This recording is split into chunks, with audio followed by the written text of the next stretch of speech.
അടുത്ത കാലത്ത് കേരളത്തിൽ നടന്ന ദുരൂഹമായ മരണങ്ങളെപ്പറ്റി ഞങ്ങൾക്ക് ലഭിച്ച ഞെട്ടിക്കുന്ന ഒരു സന്ദേശം ഈ മണിക്കൂറിൽ ഞങ്ങൾ പുറത്തുവിടുന്നു. അജ്ഞാതമായ ഒരിടത്ത് സ്ഥാപിച്ചിരിക്കുന്ന ഒരു റിയാക്ടറിൽ നിന്നുള്ള ബയോമാഗ്നറ്റിക് വികിരണങ്ങളിലൂടെയാണ് ഈ മരണങ്ങൾ നടപ്പാക്കിയിരിക്കുന്നത്. സാമൂഹ്യവിരുദ്ധ പ്രവർത്തനങ്ങളായ കൊടും ക്രൂരത, കൊടിയ അഴിമതി, കൊലപാതകം തുടങ്ങിയവയ്ക്കെല്ലാം കാരണമാകുന്ന മനുഷ്യന്റെ ബുദ്ധികേന്ദ്രത്തിൽ സംഭവിക്കുന്ന ഹോർമോണുകളുടെ വ്യതിയാനങ്ങളിലാണ് ഇത് ബാധിക്കുക. ധനകാര്യമന്ത്രി സദാശിവൻ അടക്കമുള്ള പല പ്രമുഖരുടെയും മരണത്തിനു കാരണം എന്നവകാശപ്പെടുന്ന ഈ റിയാക്ടർ ദീർഘകാലം പ്രവർത്തനക്ഷമമായിരിക്കുമെന്നും ലോകത്താകമാനം ഇനിയും ഒട്ടേറെ സാമൂഹ്യദ്രോഹികളെ കൊന്നൊടുക്കുമെന്നും ഈ സന്ദേശത്തിൽ പറയുന്നു. ഈ സന്ദേശത്തോടൊപ്പം അയച്ചു തന്നിട്ടുള്ള അത്യന്തം ഭീതിതമായ ചില വീഡിയോ ഫുട്ടേജുകൾ ഞങ്ങൾ പുറത്തുവിടുന്നു.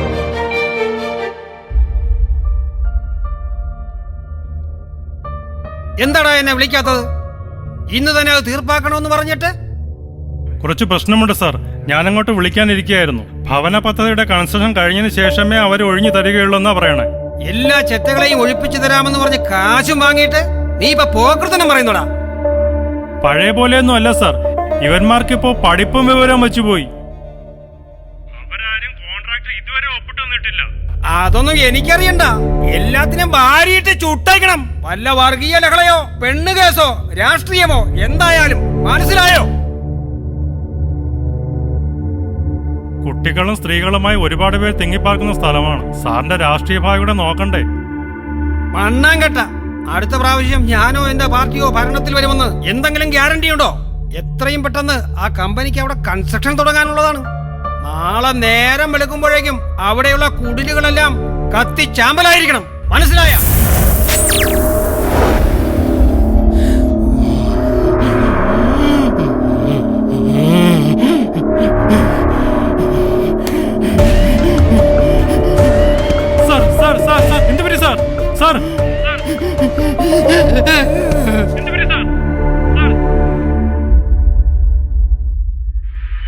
മന്ത്രിയുടെ യഥാർത്ഥ മുഖം വെളിവാക്കിയ ദൃശ്യങ്ങൾക്കു ശേഷം പ്രശസ്ത ഫാഷൻ ഡിസൈനർ മെലീനയുടെ മരണത്തിന് തൊട്ടുമുമ്പുള്ള വിഷ്വൽസിലേക്ക് പോകാം. നാട്ടിൽ അതിവേഗം പടർന്നു പിടിച്ചുകൊണ്ടിരിക്കുന്ന മയക്കുമരുന്ന് മാഫിയയുടെ കേരളത്തിലെ മുഖ്യ കണ്ണിയായിരുന്നു മെലീന എന്ന് തെളിയിക്കുന്നതാണ് ഈ ദൃശ്യങ്ങൾ.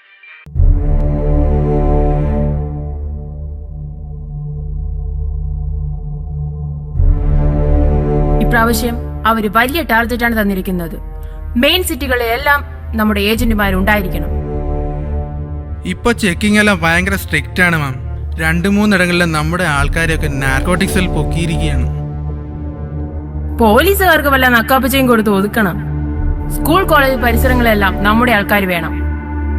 യാതൊരു കാരണവശാലും നമ്മുടെ മെയിൻ കണ്ണികളിലേക്കൊന്നും ഒരു അന്വേഷണം എത്തരുത്.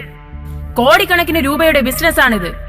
ഇതോടെ ഈ മെലീനയുടെ ടീം സൗത്ത് ഇന്ത്യയിലെ 1-ാം നമ്പർ ഗ്യാങ് ആവണം.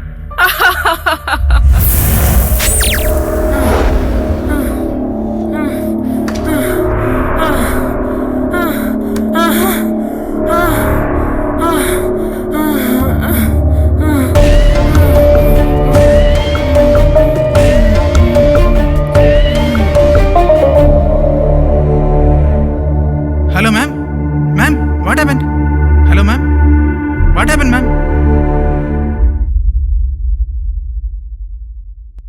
ഇനി മറ്റു ചില ദൃശ്യങ്ങൾ കൂടി ഞങ്ങൾ പുറത്തുവിടുന്നു.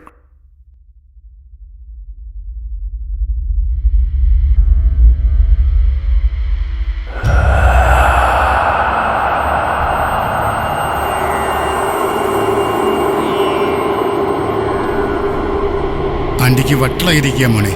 മോൻ പേടിക്കണ്ട കേട്ടോ. നന്നായി പ്രാർത്ഥിച്ചോ.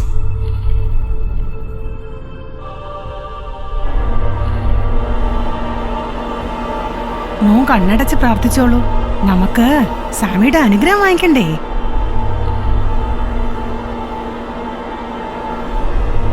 പ്രാർത്ഥിക്കുമ്പോ കണ്ണ് തുറക്കല്ലേ.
Police station?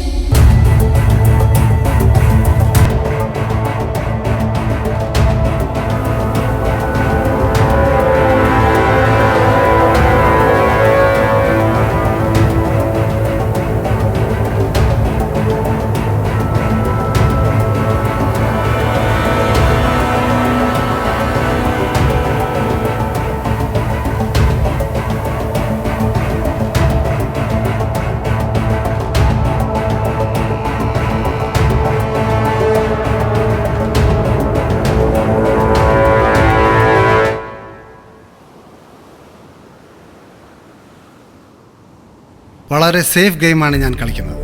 ഇതുവരെ ഒരു പൊന്നുമോനും എന്നെ തൊട്ടിട്ടില്ല. അതിനുവേണ്ടി കൊടുക്കേണ്ട പോക്കറ്റിലൊക്കെ ഞാൻ തിരികെ കൊടുക്കുന്നുണ്ട്. ഇപ്പം ഈ 5000 പേരിൽ 500 പേരാണ് മിസ്സാകാൻ പോകുന്നത്. ഈ മഹാപ്രാതമൊക്കെ ഇനിയെങ്കിലും ഒന്ന് മതിയാക്കി കൂടെ? അതവരുടെ വിധിയാണ്. മനുഷ്യന്റെ അവയവങ്ങൾക്ക് ഇപ്പം എന്താ ഡിമാൻഡ് എന്നറിയാവോ? ഇതേതായാലും കുറേ നാൾ കഴിയുമ്പോൾ പാഴായി പോകുന്ന സാധനങ്ങളാണ്. ആവശ്യമുള്ള കണ്ണും കരളും ചങ്കും കിഡ്നിയുമൊക്കെ എടുത്തിട്ട് ബാക്കി ആ മൃഗശാലയിലെ സിംഹങ്ങൾക്ക് ഇട്ട് കൊടുക്കും. തെളിവിനൊരു പൊടി പോലും കാണത്തില്ല.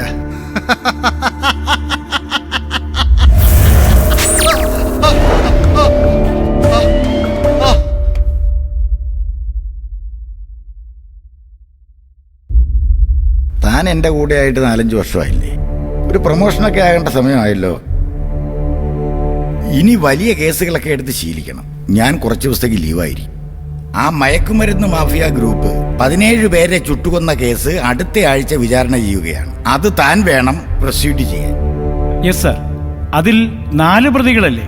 അതെ, ഞാനത് ഫ്രെയിം ചെയ്തിരിക്കുന്നത് അവർ അതുവഴി കടന്നു പോകുമ്പോൾ കുറെ വീടുകൾ കത്തി നശിക്കുന്നത് കണ്ടു. രക്ഷാപ്രവർത്തനത്തിന് ചെന്ന നമ്മുടെ കക്ഷികളെ പോലീസ് പിടിച്ച് പ്രതികളാക്കി. ഫീസൊക്കെ കിട്ടി ബോധിച്ചു ആവും, അല്ലെങ്കിൽ അവന്മാർ നമ്മളെയും കൂടി വഹിച്ചു കളയും. പിന്നെ അതൊക്കെ എപ്പോഴേ തന്നു കഴിഞ്ഞു. സാക്ഷിപ്പട്ടികയും മറ്റെല്ലാ വിവരങ്ങളും ഇതിലുണ്ട്. നല്ലൊരു ചാകരയല്ലേ, തനിക്കും അതിന്റെ പ്രയോജനം ഉണ്ടാവുണ്ടോ? സാർ സാർ എന്തു സാർ?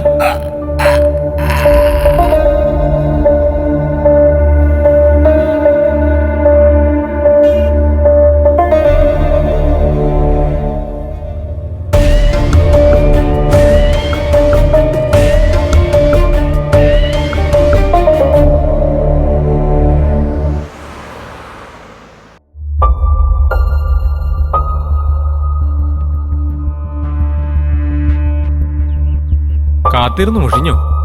എന്താ ട്രാഫിക്കാന്ന് അറിയാമോ സാർ? അതൊന്നും സാരമില്ലട്ടോ, ഒരെണ്ണം ഒഴിക്കാമല്ലോ.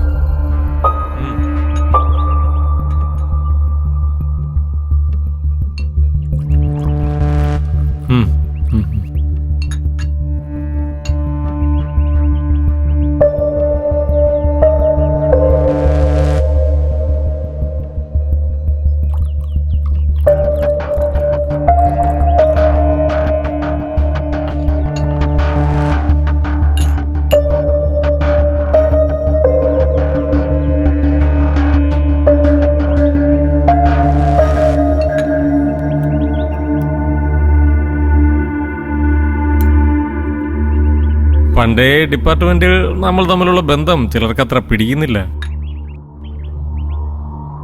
അതുകൊണ്ട് ഇത്തവണ ഞാൻ നേരിട്ടൊന്നും ചെയ്യില്ല.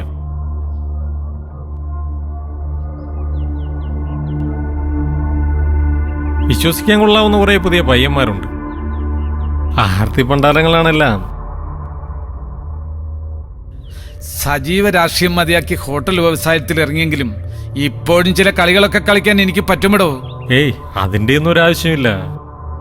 വർമ്മ സാറിനൊരു പ്രഭാത സവാരി ഉള്ളതാ, അന്നേരം ഒരു ആക്സിഡന്റ്. പിന്നെ അന്വേഷണവും മറ്റു പുലിവാലും ഒന്നും ഉണ്ടാതിരിക്കാൻ മേലോട്ട് ചില കെട്ടുകൾ വേണ്ടിവരും.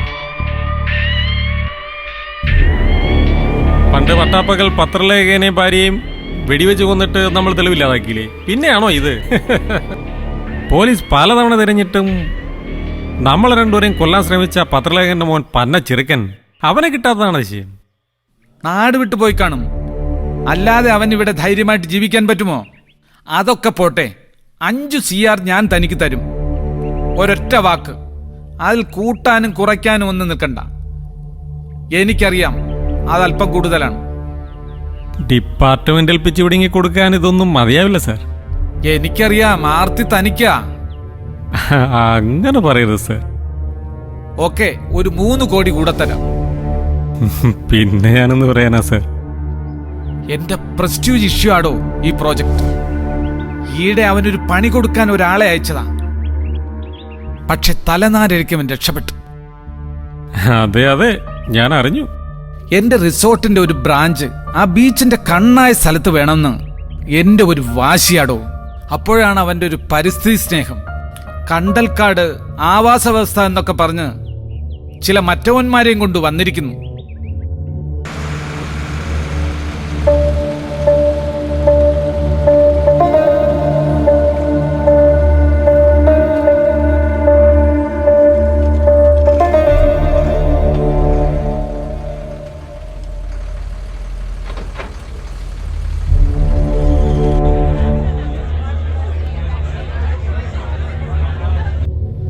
CR നാളെ വിദേശത്തുള്ള തന്റെ സ്റ്റോപ്പിലെത്തിക്കും.